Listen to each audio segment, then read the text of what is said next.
Hello students, welcome back in BBVN online class. हम हिंदी की class में पढ़ रहे थे वार्तालाप। कल हमने पढ़ा था वार्तालाप, बातचीत करना, और उसी को कहते हैं संवाद लेखन।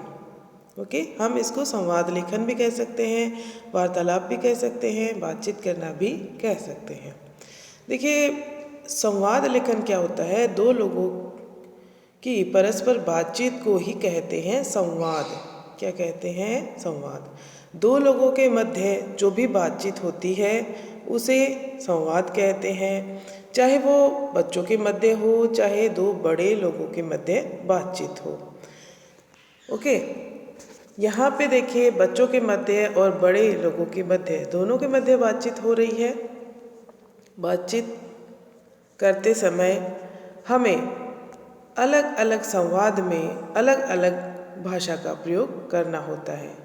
जब जैसी बातचीत हो रही है, जिस तरह का संवाद हो, संवाद, बातचीत, वार्तालाप एक ही बात है। जिस तरह का वार्तालाप हो रहा है वहाँ पे भाषा भी उसी तरह की प्रयोग करनी होती है। मान लीजिए आपको किसी फ्रेंच आदमी से बातचीत करनी है, संवाद स्थापित करना है, तो वहाँ पे आपको कम्युनिकेशन करने के लिए उसी की भाषा में या फिर उसको जैसी भाषा समझ में आए उस रूप में आपको भाषा का प्रयोग करना ही पड़ेगा। ओके, सबसे बड़ी बात है कि संवाद में उम्र और उद्देश्य के अनुसार हमें वाक्य बनाने पड़ते हैं। संवाद में जैसे छोटी उम्र के लोगों से बातचीत करने हैं तो वैसे वाक्य बनाने पड़ते हैं, बड़ी उम्र के लोगों से बातचीत करना है तो वैसे वाक्य बनाने पड़ते हैं। और उद्देश्य क्या है? बात करने का जितना उद्देश्य, जैसा उद्देश्य है उसी के अनुसार हमें वाक्य बनाने होते हैं। वाक्य हमेशा सरल बनाने होते हैं, भाषा को सरल रूप में प्रयोग करना होता है।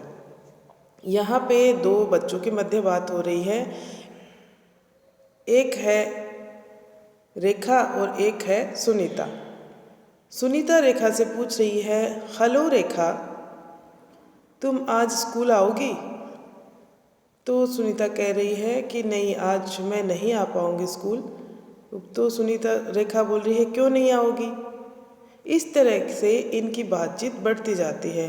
फिर रेखा कह रही है, क्यों नहीं आओगी, आज तो हमारी मैथ का एक इम्पोर्टेंट चैप्टर पढ़ाने वाली है मैम।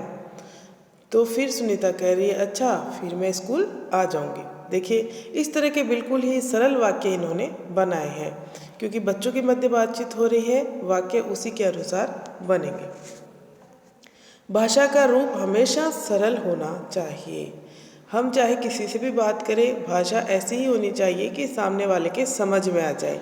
हमें भाषा आती है इसका मतलब ये नहीं है कि हम उसमें क्लिष्ट शब्दों का प्रयोग करेंगे। क्लिष्ट शब्दों का प्रयोग करने का अर्थ यह होता है कि आप अपनी भाषा को दूसरों को समझाना नहीं चाहते हैं। भाषा हमेशा ऐसी होनी चाहिए कि दूसरों को समझ में आ जाए। यहाँ पे दो बड़े लोगों के मध्य बातचीत हो रही है। बड़े लोगों के मध्य बातचीत हो रही है तो उनके अनुसार वो वाक्य बनाएंगे। यहाँ पे ये सुनील है और ये सुरेश है। सुरेश सुनील से कह रहा है कि सुनील तुम कैसे हो, ऐसे वाक्य ही बनेंगे। नेक्स्ट में जब सुरेश उसका उत्तर देगा तो उसको पहले उसकी बात ध्यान से सुननी पड़ेगी। बिना ध्यान से सुने उत्तर नहीं देना है। मान लीजिए वो पूछ रहा है, आज तुमने क्या क्या पढ़ा, वो पहले ही उसको बोल देगा, पूरी बात नहीं सुनेगा। उसके आगे भी वो वाक्य बोल रहा है कि आज तुमने क्या क्या पढ़ा, क्या मैथ वाली टीचर ने कोई इम्पोर्टेंट चैप्टर कराया था। तो आपको पूरा वाक्य सुनना है, उसके बाद ही उत्तर देना है। हाँ, आज हमारी मैथ वाली टीचर ने यूनिट 4.5 कराया था जो बहुत इम्पोर्टेंट था, और आज इंग्लिश का चैप्टर भी हुआ था, हिंदी का भी हुआ था। सबसे मज़ेदार ये हुआ था कि आज जीके का भी पीरियड आया था। जीके वाली मैम ने हमें बहुत ही अच्छी जानकारियाँ दी थी, हमारे राजस्थान से संबंधित जानकारियाँ दी थी और भारत से संबंधित भी जानकारियाँ दी थी। इस तरह के वाक्य इन दोनों के मध्य बन जाएंगे।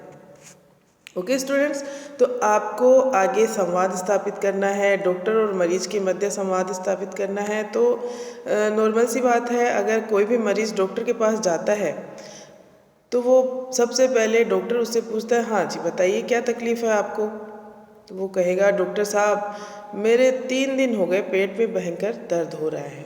तो वो कहेगा ठीक है, आपके कुछ टेस्ट करने होंगे, चेकअप करना होगा। टेस्ट करने के बाद वो उसको रिपोर्ट बताएगा, उसको दवाइयाँ लेने के लिए कहेगा कि आपको सुबह शाम इस तरह से लेनी है, खाना खाने के बाद लेनी है, आपको खाली पेट लेनी है। जिस तरह से भी वो बातचीत करेगा तो हमें कल्पना करके उस तरह का संवाद बनाना होगा। आपके एग्ज़ाम में आपका संवाद आ जाता है कि अध्यापिका और विद्यार्थी के मध्य संवाद स्थापित कीजिए। अध्यापिका और विद्यार्थी के मध्य वार्तालाप बताइए।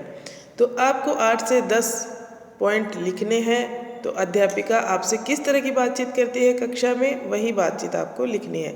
लेकिन वह बातचीत आपकी पढ़ाई से संबंधित ही होनी चाहिए। कई बार अध्यापिका आपसे अपनी बातें पूछ लेती है कि कैसे हो, तुम्हारी तबीयत कैसी है। ये बातें नहीं लिखनी है आपको पढ़ाई से संबंधित ही बातें लिखनी है। जब अध्यापिका आपको पढ़ाती है उस वक्त किस तरह की बात करती है वही आपको लिखना है। Okay students, thank you.